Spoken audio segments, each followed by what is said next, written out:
Hello friends, चलिए आज आप लोगों को हम सार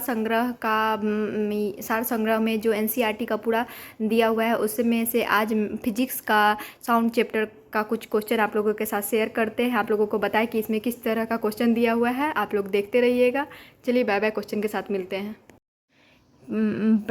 पराध्वनिक जेट में वायुमंडल किस परत को क्षति पहुंचाती है? तो ओजोन परत को क्षति पहुंचाती है। किसे मापने हेतु डेसिबल इकाई का प्रयोग किया जाता है? तो ध्वनि की तीव्रता को मापने के लिए डेसिबल इकाई का प्रयोग किया जाता है। ध्वनि की स्रोत व परावर्तन सतह के मध्य न्यूनतम दूरी कितनी होनी चाहिए जिसे प्रतिध्वनि स्पष्ट रूप से सुनाई दे? तो न्यूनतम 16.5 मीटर होनी चाहिए। ऐसे 17 मीटर भी इसका आंसर दे देता है। वायुमंडल में ध्वनि का वेग कितना होता है? तो 346 मीटर प्रति सेकेंड होता है। सिनेमाघरों में, बड़े सभागारों आदि में ध्वनि के स्रोत बंद होने के बाद कुछ देर तक ध्वनि सुनाई देती रहती है। इसका क्या कार्य है? रनन है। अनुरणन के कारण क्या कुछ देर तक ध्वनि सुनाई देती है। चंद्रमा के धरातल पर दो व्यक्ति एक दूसरे की बात नहीं सुन सकता। इसका कारण चंद्रमा पर, क्योंकि चंद्रमा पर वायुमंडल नहीं है इसलिए यहाँ पर नहीं सुन। वह जैव पत्ती जिसमें प्रसर्व ध्वनि का प्रयोग किया जाता है उसे क्या कहते हैं? तो सोनोग्राफी कहते हैं। सोनोग्राफी कहते हैं। विश्व स्वास्थ्य संगठन का अनुसार 45 डेसिबल की तीव्रता वाली ध्वनि मानव के लिए सबसे उपयुक्त है। मतलब कि इससे ज़्यादा होगी तो मानव के लिए खतरनाक है। चमगादड़ अंधेरी रातों में उड़ सकते हैं, अपना शिकार भी कर सकते हैं। क्यों? क्योंकि वह प्रतिध्वनि तरंग उत्पन्न करते हैं और उन्हीं के द्वारा निर्देशित होते हैं। टीवी रिमोट किन तरंगों का उपयोग किया जाता है? तो अवरक्त तरंग। टीवी रिमोट में किन तरंगों का उपयोग किया जाता है? तो अवरक्त तरंग का उपयोग किया जाता है। यहाँ पर कुछ दे दिया है।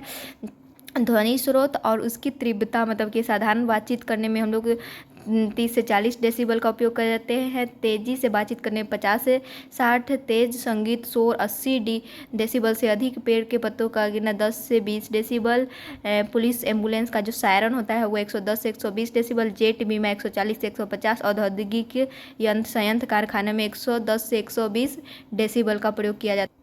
टेलीविजन ग्राही और दूरस्थ नियंत्रण में कौन सी विद्युत चुम्बकीय विकिरण का प्रयोग में लाई जाती है? तो अवरक्त विकिरण का प्रयोग में लाई जाती है। जब सितार और बांसुरी पर एक ही स्वर बजाए जाते हैं तो उसे उत्पन्न ध्वनि भेद ध्वनि गुणता आधार पर किया जाता है। जल में लोहा व नाइट्रोजन ध्वनि वेग का अवरोही क्रम क्या है? तो पहले ज़्यादा होगा नाइट्रोजन का, फिर जल का, फिर लोहा का।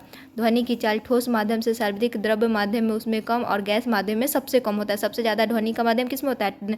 ध्वनि का माध्यम सबसे ज़्यादा ठोस में होता है, फिर द्रव्य में, और गैस में सबसे कम होता है। तापमान का ध्वनि का वेग पर क्या प्रभाव पड़ता है? तापमान घटने से ध्वनि का वेग भी क्या होता है? घटता है। ध्वनि किस माध्यम से होकर नहीं गुजर सकती है? तो ध्वनि निर्वात से नहीं गुजर सकती है। इसीलिए है कि चंद्रमा पर एक दूसरे की आवाज़ नहीं सुन सकते, क्योंकि वहाँ पर वायुमंडल नहीं पाया जाता है। ध्वनि तरंग ठोस अथवा गैस दोनों माध्यम में गमन कर सकती है तथा धातु में ध्वनि का वेग सबसे अधिक होता है। स्टेथोस्कोप किस सिद्धांत पर कार्य? ध्वनि के परावर्तन के सिद्धांत पर। स्टेथोस्कोप मतलब क्या होता है? डॉक्टरी आला जो होता है उसको स्टेथोस्कोप कहते हैं। ध्वनि तरंगों में कौन सी घटना घटित नहीं हो सकती है? तो ध्रुवण की घटना घटित नहीं हो सकती। ध्वनि का तारत्व किस पर निर्भर करता है? आवृत्ति पर निर्भर करता है। प्रतिध्वनि का कारण होता है ध्वनि तरंगों का परावर्तन। प्रासव्य तरंगों की आवृत्ति कितनी होती है? तो 20,000 हर्ट्ज से अधिक होती है। वही प्रासव्य तरंग जो होते हैं चमगादड़ उत्पन्न करते हैं, जिसके कारण वो रात्रि में भी मतलब कि घूमते रहते हैं। मानव द्वारा श्रव्य तरंग 20 से 20,000 हर्ट्ज तक होती है। प्रासव्य ध्वनि तरंग किसके द्वारा सुनी जाती है? कुत्ता, डॉल्फिन, मछली इत्यादि के द्वारा। ध्वनि ऊर्जा का विद्युत ऊर्जा में परिवर्तन क्या होता है? माइक्रोफोन के द्वारा ध्वनि ऊर्जा को विद्युत ऊर्जा में परिवर्तन किया जाता है। और यहाँ पे कुछ दे दिया है कि कितनी एल्युमिनियम की चाल कितनी होती है, वायु की चाल कितनी होती है, लोहा की चाल कितनी, हाइड्रोजन की कितनी होती है।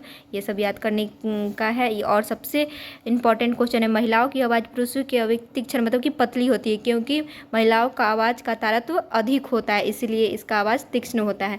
ये देखिए पूरा चैप्टर है ध्वनि का ये पूरा चैप्टर है, जो कि बहुत अच्छा इसमें क्वेश्चन दिया है पूरा 9th 10th को मिला के।